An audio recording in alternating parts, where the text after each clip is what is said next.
pros and cons of these books. Torturous to read. Huh?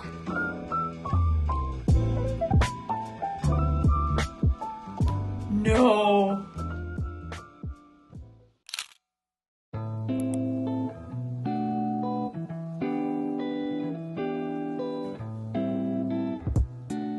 Hello guys. I thought today would be the perfect day for a cozy reading vlog. I'm just about to finish House of Sky and Breath from the Crescent City series, and they're enormous. Like the first one I finished about a week ago. I have some thoughts. I'll go into a little more detail later, but I think one of the biggest hurdles when it comes to this series is the very intense world building and info dump that is within, I'm not kidding, the first 200 pages for me. It was very difficult to get through, and there were several times where I was like, should I stop? These books have taken so much out of me, but I still kept going, and I'm glad I did, but on the other hand, I understand why some people just can't finish them. I don't even know where to begin to explain the plot for this series. It is a fantasy series. It takes place in this world called Midgard, and in this world there is a city called Crescent City. And in the world of Midgard, there are various types of beings, I suppose. Fairies, werewolves, there's other types of shifters, there's mer people, there's angels and archangels, and the highest level of angels called the Asteri, who basically reign over all of the other creatures because they're very powerful, but no one knows exactly where they came from. This world, Midgard, used to only be populated by humans until about 15,000 years ago, when these rifts or cracks opened in the poles, and these other beings, magical beings, came in through those cracks, and now humans are kind of, you know, in a shit position because they're not so powerful compared to all these other beings. Anyway, our main girl is Bryce, and she is half fairy and half human. We get a little more detail about her family stuff later. I don't want to give too many spoilers. She's got this really tight group of friends. They party a lot. Everything's all fun and dandy, and then one night something incredibly tragic happens to some people in Bryce's life. Some people are murdered, and a couple of years later a similar murder takes place, and she is basically laden with the task of helping investigate because she's kind of a semi-witness, and she is paired up with this fallen angel. There were a couple of rebellions in the past against the overbearing rule of the Asteri, where humans and other beings were like, yo, we don't like being ruled over like this. This is not right. Their rebellion didn't work, and those angels that were kind of helping the humans with the rebellion became enslaved, and they have to work for the archangels. So then we have Hunt Athalar. He is tasked with teaming up with Bryce to find out who the hell this killer is and why they're doing this. Anyway, long story short, my day today will probably consist of finishing up the second book, House of Sky and Breath. It's just going to be a cozy reading vlog.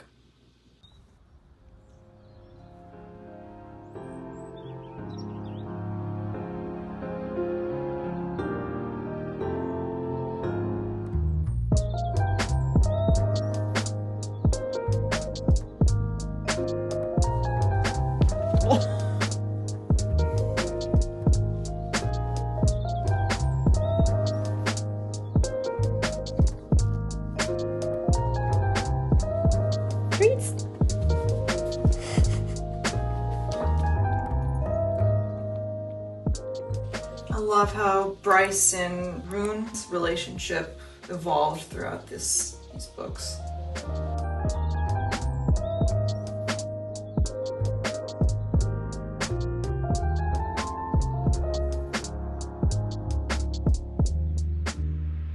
Man, what are in these archives? If there's no answer in this book, I'm gonna be really pissed.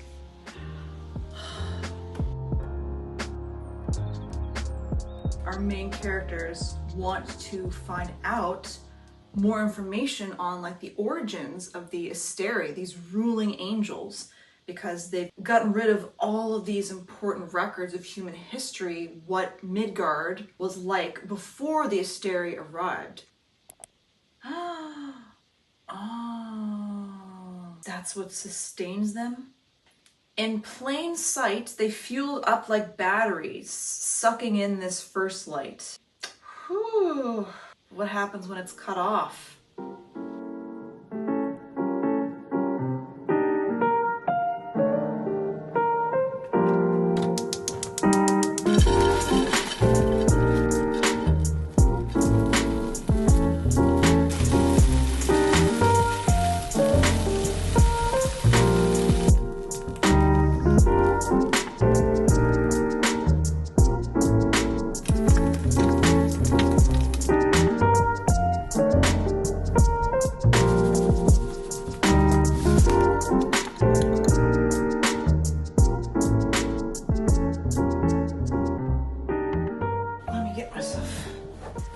Comfy.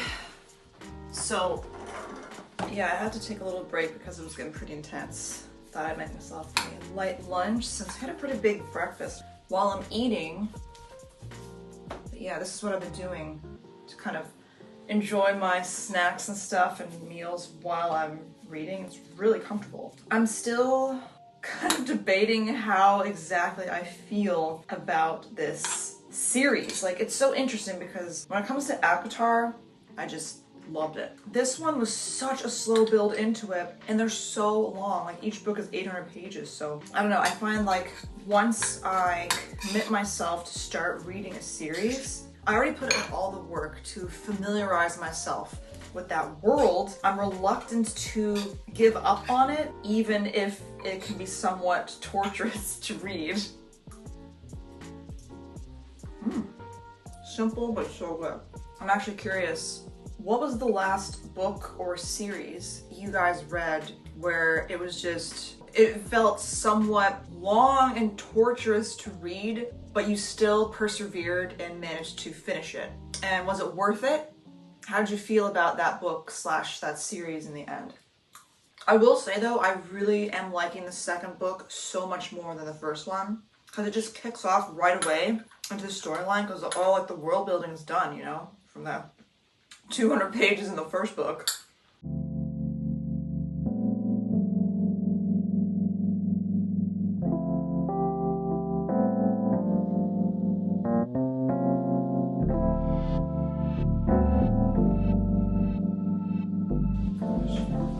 You know what? It's really mild today. I think I'm gonna read out on the veranda for a little bit since the sun is hitting it really nicely. Why not? Hear you? Yeah, perfect.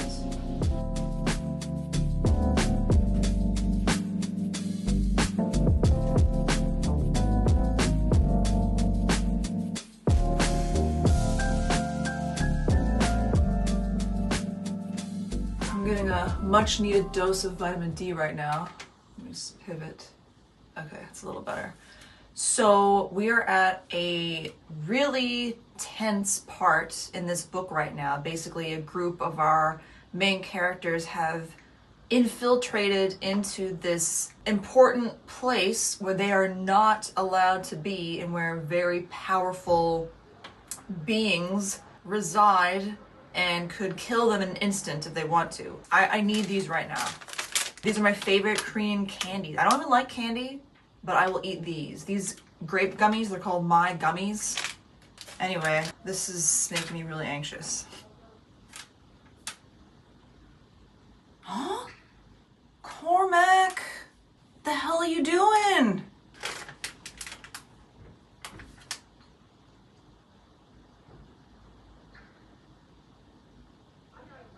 Oh, I'm getting too hot. I have to move. This is too much. This is getting crazy. So, as I was hoping, we are getting a lot of information about the Asteri and who they are and kind of what their goal is. And spoiler alert, I'll give you a few seconds to kind of go to this timestamp here in order to avoid a spoiler. Are you ready? Okay. So basically the Asteri are just moving. I know, man, it's crazy. They're moving from planet to planet, solar system to solar system, and just like taking over planets and sucking up everybody's first light to power themselves like batteries.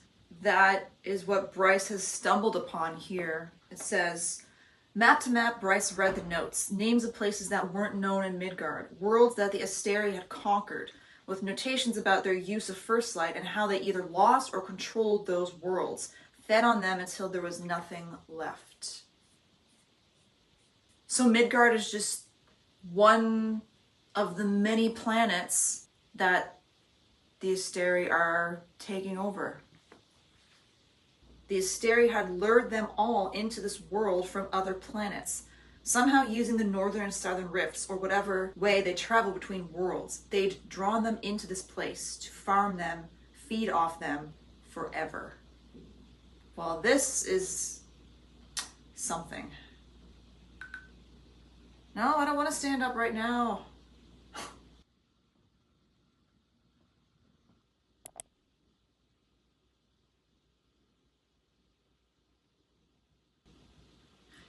You know, this kind of makes me wonder. Since some of these magical beings like fae and werewolves and all that kind of stuff were from other planets and galaxies and lured to Midgard, do you think some of the fae came from the same planet or world as Aquitar? Because I feel like in Aquitar, I remember them mentioning something about there being rifts where certain creatures or monsters came through. What if some of the fairies in Crescent City actually came from or were lured from the world / planet that Aquitar takes place in?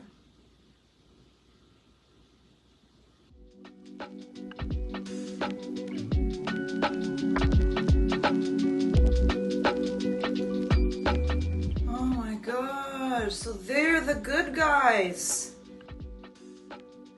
Oh, please, if you don't want spoilers, go to this timestamp here. Are you gone? This part about the Hell realm. So they're the good guys. They've basically been trying to tell the other beings of Midgard about the Asteri and what they're trying to do, and no one listens because they just think they're crazy and evil and scary and they got monsters down there that are powerful. This part, man, Hell had come to help, exactly as Apollyon had said. The demon princes had felt a moral obligation to chase after the Asteri so they might never prey upon another world, to spare others.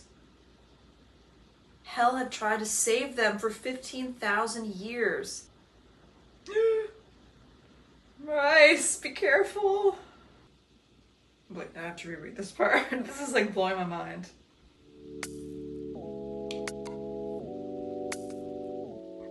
I need a break. I need a break. This is getting so intense. I think I'm just gonna go for a walk and get some sunshine. Just a brief little walk.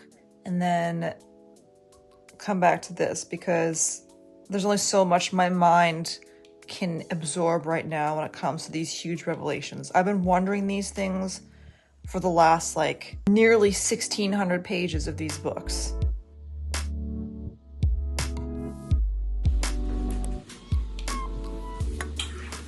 The sun is staying higher in the sky for longer. My ears are still kind of cold though. I think my mind is ready to dive back into that book. Yeah, let's do this.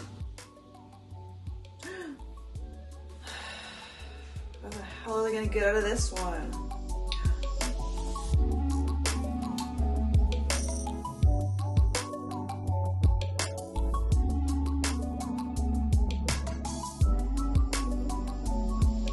She's Day? Oh my god, I did not see that coming. What? Holy shit. This is crazy.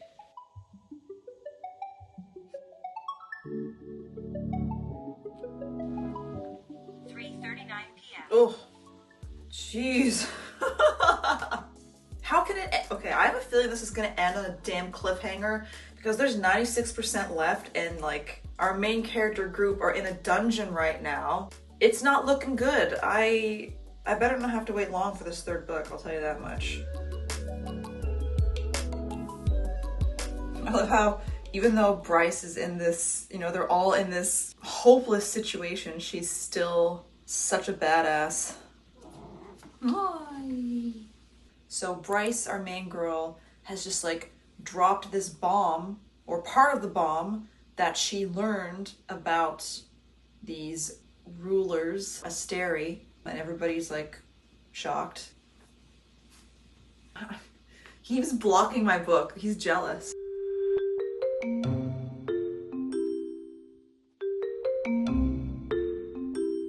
Pimo, you're very distracting.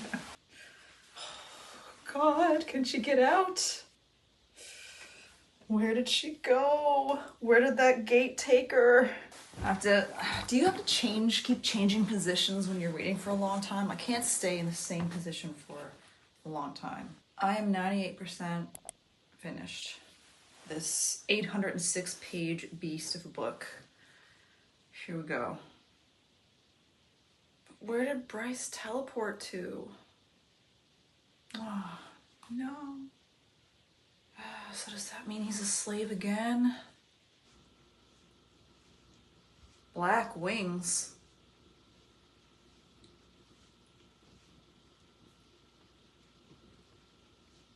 Scarred hands. Azrael? No, this can't be.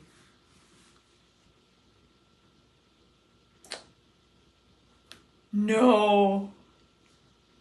Amren? What? Bryce is the one speaking the old language of the Fae.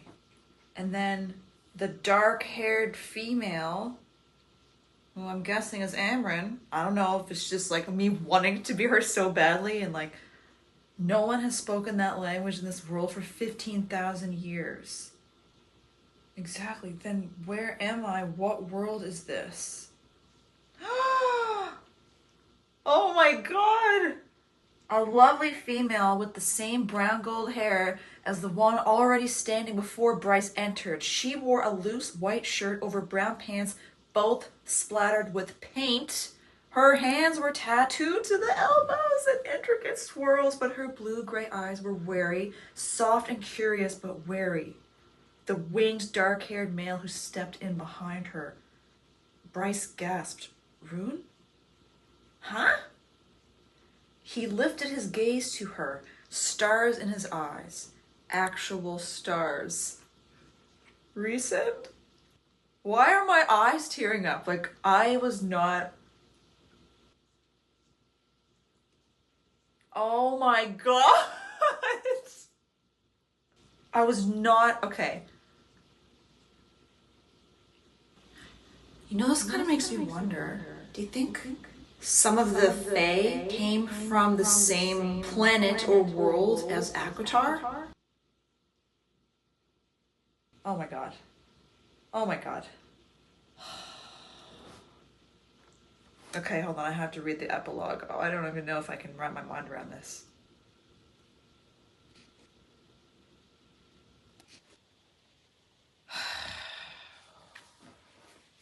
Done. Oh my god. Yes, I'm very interested how the third book will be and how these storylines will merge together and continue. I am blown away. That was crazy. Honestly, it was like my fantasy ending, like, because... Hello. Yes, it's the next day. I honestly just needed the rest of that evening to absorb everything that I read before kind of giving my final opinion, review on these books, but now I think I'm ready.